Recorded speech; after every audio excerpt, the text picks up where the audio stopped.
उत्तर प्रदेश में बारिश तूफान बना काल। शुक्रवार सुबह कानपुर, हरदोई, बदायूं और जालौन में तेज हवाओं के साथ झमाझम बारिश हुई है। लखनऊ और बरेली में बादल छाए हुए हैं, तेज हवाएं चल रही हैं। मौसम विभाग ने आज 37 जिलों में आंधी, तूफान और बिजली गिरने का अलर्ट जारी किया है। इस दौरान 60 से 80 किलोमीटर की रफ्तार से हवा चल सकती है। इधर गर्मी भी असर दिखाने लगी है। बांदा सबसे गर्म शहर रहा, जहां पारा 45.2 डिग्री तक दर्ज किया गया है। पिछले 48 घंटे की बात करें तो आंधी, तूफान और बारिश ने जमकर तबाही मचाई है। राज्य में 111 लोगों की मौत हो चुकी है। सबसे ज्यादा 21 मौतें प्रयागराज में, 17 मौतें भदोही में हुई हैं। रूस के राष्ट्रपति पुतिन ने भी इन मौतों पर दुख जताया है। सीएम योगी ने मृतकों के परिजनों को 4-4 लाख रुपए देने का ऐलान किया है। लखनऊ के मौसम वैज्ञानिक एम दानिश के अनुसार आज से पश्चिमी विक्षोभ कमजोर पड़ने लगेगा। इससे प्रदेश में मौसम साफ होने लगेगा। तापमान में धीरे धीरे बढ़ोतरी होगी। दिन के साथ साथ रात में भी गर्मी पड़ेगी। 16 मई से बुंदेलखंड और दक्षिणी जिलों में लू चलने और तपिश बढ़ने की संभावना जताई गई है। बारिश और आंधी से फसलों को भी भारी नुकसान हुआ है। खासकर खीरा, ककड़ी और तरबूज जैसी फसलें सबसे ज्यादा प्रभावित हुई हैं। मुख्यमंत्री योगी आदित्यनाथ ने गुरुवार को कहा कि आपदा की इस घड़ी में सरकार किसानों और जनता के साथ खड़ी है। शासन स्तर से लगातार मॉनिटरिंग की जा रही है ताकि जरूरतमंदों तक सहायता समय पर पहुंच सके। राहत कार्यों में अफसरों के किसी भी तरीके की लापरवाही स्वीकार नहीं की जाएगी। यूपी के इन 37 जिलों में आज आंधी, तूफान और बिजली गिरने का अलर्ट जारी किया गया है। जिसमें चित्रकूट, कौशाम्बी, प्रयागराज, प्रतापगढ़, सोनभद्र, मिर्जापुर, चंदौली, वाराणसी, भदोही, जौनपुर, गाजीपुर, लखीमपुर खीरी, सहारनपुर, शामली, मुजफ्फरनगर, बागपत, मेरठ, गाजियाबाद, हापुड़, गौतम बुद्ध नगर, बुलंदशहर, अलीगढ़, मथुरा, हाथरस, कासगंज, एटा, आगरा, फिरोजाबाद, बिजनौर, अमरोहा, मुरादाबाद, रामपुर, बरेली, पीलीभीत, शाहजहांपुर, संभल, बदायूं शामिल हैं।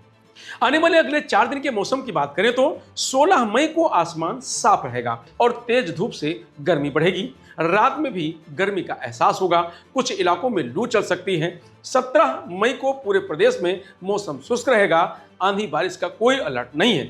तेज धूप निकलने से पारे में 3 से 4 डिग्री की बढ़ोतरी दर्ज की जा सकती है।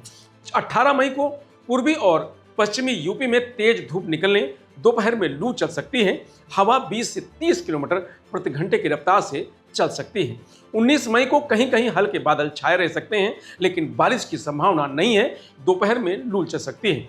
बदायूं में शुक्रवार सुबह से अचानक मौसम बदल गया है। सुबह करीब 8 बजे 10 मिनट तक हल्की बारिश हुई है।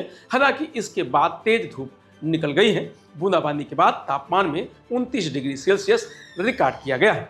बूंदाबांदी के बाद तापमान 29 डिग्री सेल्सियस रिकॉर्ड किया गया है। लखनऊ में सुबह 8 बजे से बादल छाए हुए हैं और तेज हवाएं चल रही हैं।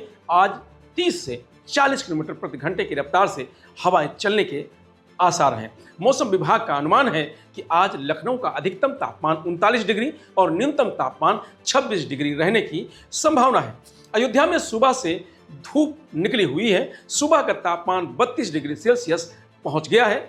उमस भरी गर्मी से सुबह से ही लोग बेहाल नजर आ रहे हैं। हरदोई में तेज हवाओं के साथ बारिश हुई है और तेज हवाएं चल रही हैं। गुरुवार को अधिकतम तापमान 35.6 डिग्री सेल्सियस और न्यूनतम तापमान 22 डिग्री सेल्सियस दर्ज किया गया था। शुक्रवार को भी अधिकतम और न्यूनतम तापमान लगभग कल की तरह आज भी रहने की संभावना है। जालौन में शुक्रवार सुबह मौसम ने अचानक करवट ले ली है। तेज हवाओं के साथ बारिश हुई है, जिससे लोगों को गर्मी से बड़ी राहत मिली है। मौसम विभाग के अनुसार अगले कुछ दिन तक जिले में बारिश और तेज हवाओं का सिलसिला जारी रह सकता है। तो वहीं बरेली में एक बार फिर मौसम बदल गया है। सुबह से ही बादल छाए हुए हैं और ठंडी हवाएं चल रही हैं। इससे लोगों को गर्मी और उमस से राहत मिली है। मौसम विभाग का कहना है कि उत्तराखंड के पहाड़ों पर मौसम लगातार बदल रहा है। कहीं बर्फबारी तो कहीं बारिश हो रही है। किसी किसी दिन धूप के साथ मौसम साफ हो जा रहा है। अगले कुछ दिन ऐसे ही मौसम में उतार चढ़ाव के आसार हैं। इसका असर यूपी में भी दिख रहा है। पहाड़ों से आने वाली हवाएं मौसम को ठंड बनाए हुए हैं, बारिश के अनुकूल सिस्टम तैयार कर रही हैं। फिलहाल यूपी वेदर में आज इतना ही। आप देखते रहिए लोकमत हिंदी।